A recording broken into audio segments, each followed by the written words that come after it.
I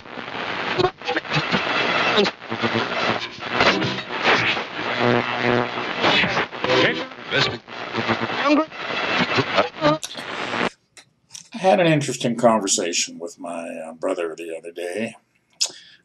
He lives up in Edmonton, so it's about a 3 hour drive, a little less, depending on what speed limit you decide to follow.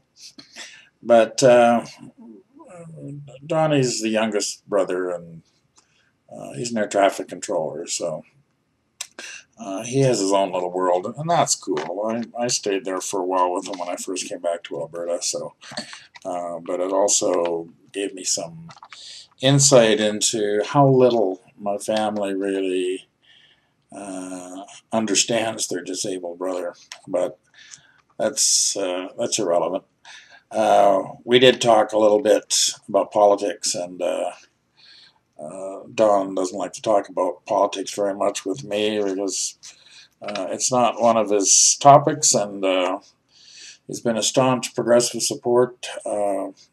conservative supporter all of his life, he tells me, and so we debated a little bit as to whether or not it's the Conservative Party of Canada is really progressive anymore. To him, it isn't. To him, it sounded like he was still believing they were the same, but you know, to me, they certainly aren't.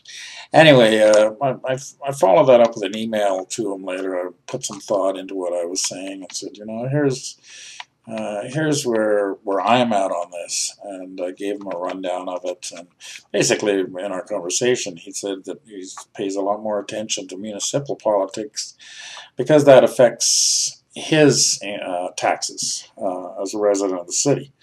If it doesn't have an immediate impact on his life, then he doesn't really pay a lot of attention to it. When I talked about the erosion of rights in this country, he really wouldn't see that as an issue, but doesn't really want to get involved in the bigger picture. As he says, he sleeps a lot more soundly at night when he just sticks to things in his world, and I can't blame him for that. I mean, there's a lot of individuals like that out there. But he was equally surprised when I made him aware that when I wasn't really, I didn't have the right as such to vote until 1982. I could go and vote, but the polling stations had the right to turn anybody with a disability away from the voting booths. It wasn't a guarantee then. That didn't come until 1982. And interestingly enough, making polling stations wheelchair accessible didn't happen until 1988. So, you know, there's certain things that I've watched for. You know, in the 70s, I was turned down numerous jobs purely because I was on crutches. There were stupid laws. You know, one of the ones in Alberta that used to drive me nuts was bars had the right to cut me off after, I believe it was 2 beer or 1.5 ounces of liquor. Now, in all fairness, I never saw that practiced, but the fact was it was still on the books and still a rule, so it could have been used against me. Little things like that. The disabled were exempt and could still be in some provinces, as I understand it, from the Minimum Wage Act. Of course, you have to get permission, but that's, you know, there's a lot of ways around that. And in the 80s, when I was fighting to get that changed in Alberta, my biggest opposition to it was sheltered workshops, because they functioned. I mean, it did give day programs to a lot of people. I'm not taking that away. You know, there is a need for some of those.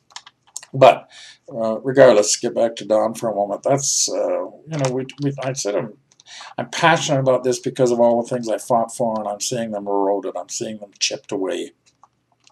So that was our little discussion. I know a lot of people like that.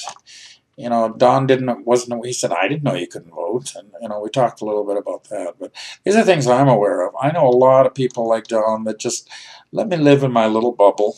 And that's fine. You know, they've worked hard to get there. I agree with that. But don't bury your head in the sand and say it doesn't affect me, because it is affecting people. It's affecting everybody in this country.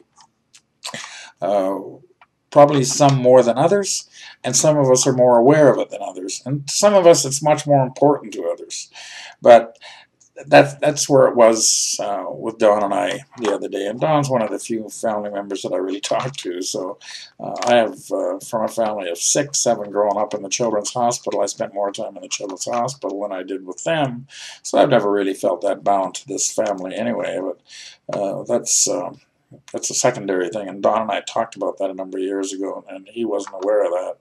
There's almost 5 years between Donnie and I, 4 years, I guess, between Donnie and I. So there was a little bit of difference in age. So that's my little ramble tonight. Is you may think it's not affecting you, but all of this stuff is affecting everybody in Canada. So you don't want to do anything about it. That's your choice. Same with voting. Less than a 50% turnout in Ontario this last week. That's terrible. But that's the way things are going. Vote suppression is becoming a science in Canada, and it's just going to continue to grow. But I did say to Don, what I say on these vlogs and what I say on my blog, I can only be responsible for what I say. Unfortunately, communication is it's much more complicated than we give it credit for, because how the receiver of the information decides to interpret it is totally up to them. And I don't have any control over that. But I do say what I think. I try not to have any hidden messages in it. I try to be as straightforward as possible. If people decide they want to interpret it differently, that becomes their choice. I can't be responsible for that. So in closing tonight, I just want to wish my in-laws, my former in-laws, give them my deepest sympathies. My former mother-in-law, Mona, passed away today. She was a very fine lady.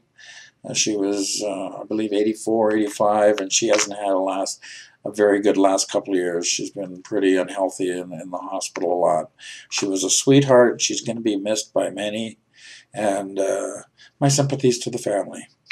I may not hear from them, but I still, they've played 20 years of my life. So to all of you, my sympathies, good luck.